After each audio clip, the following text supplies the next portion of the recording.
भाजीसाठी तुम्ही 2 हिरव्या मिरच्या घेतल्यात, त्या आता बारीक अशा कट करून घेऊयात. मिरची धुवून घ्यायची.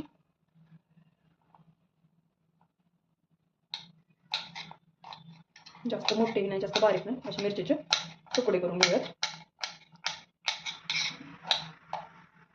मिरची आपली कट करून झाली. आता भरपूर असा लसूण ठेचून घ्यायचा. लसणाच्या फोडणीमुळे भाजी खमंग होते, त्याच्यामुळे लसूण भरपूर घालायचा. इथं आपलं लसूण छान बारीक वाटून झालं. मिरची कट करून घेतली. आता आपण भाजी फोडणीला घालूया. कढई गरम करायला ठेवले. गरम झाली की त्यात 1 चमचाभर तेल घालून घेतले. आता फोडणीमध्ये पहिल्यांदा घालून घेऊयात जिरं छान फुलून द्यायचं. नंतर ते दाताखाली कचकच लागतं. जिरं छान फुललं की घालून घेऊयात फुटलेला लसूण पण जिऱ्याबरोबर छान परतून घेऊयात. लसूण असं छान खरपूस असं भाजत आल्यावरती त्यात घालून घेऊयात कट केलेली हिरवी मिरची पण लसणाबरोबर छान परतून घेऊयात. मिरची आणि लसूण छान भाजून झाला की त्यात आता आपण स्वच्छ धुवून घेतलेली भाजी घालून घेऊयात.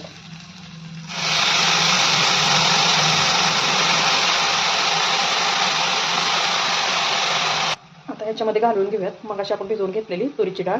तुम्ही मुगाचीही घालू शकता. डाळ थोडीशी भिजवून घ्यायची म्हणजे ती भाजीबरोबर पटकन शिजली जाईल. आता व्यवस्थित मिक्स करून घेऊयात. प्रत्येक ठिकाणी भाजी बनवायची पद्धत वेगवेगळी असते.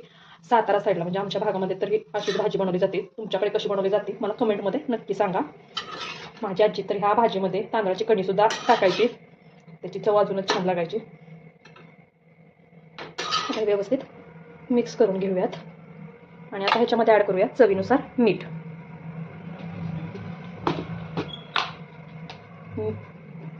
मीठ बेतानेच घालायचं.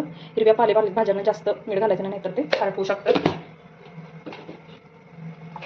आता ह्याला आमच्याच पाण्यामध्ये शिजून द्यायचं, वरनं पाणी ॲड करायचं नाही. आता याला 5 ते 10 मिनटं आपण एक छान अशी वाफ काढून घेऊयात. त्याच्यावर झाकण ठेवून घेऊयात म्हणजे छान वाफेवरती शिजली जाईल. आता आपण झाकण काढून बघूयात. तुम्ही बघू शकता ह्याला स्वतःच पाणी सुटलंय. वरून पाणी ॲड करायची काही गरज नाही. या स्टेजला जर तुम्हाला शेंगदाण्याचं कूट आवडत असेल तर घाला, नाही घातलं स्किप केलं तरी चालेल. आमच्या घरी सगळ्या भाज्यांमध्ये शेंगदाण्याचं कूट आवडतं, सो मी 1 चमचाभर शेंगदाण्याचा कूट ॲड करते आणि छान मिक्स करून घेऊयात.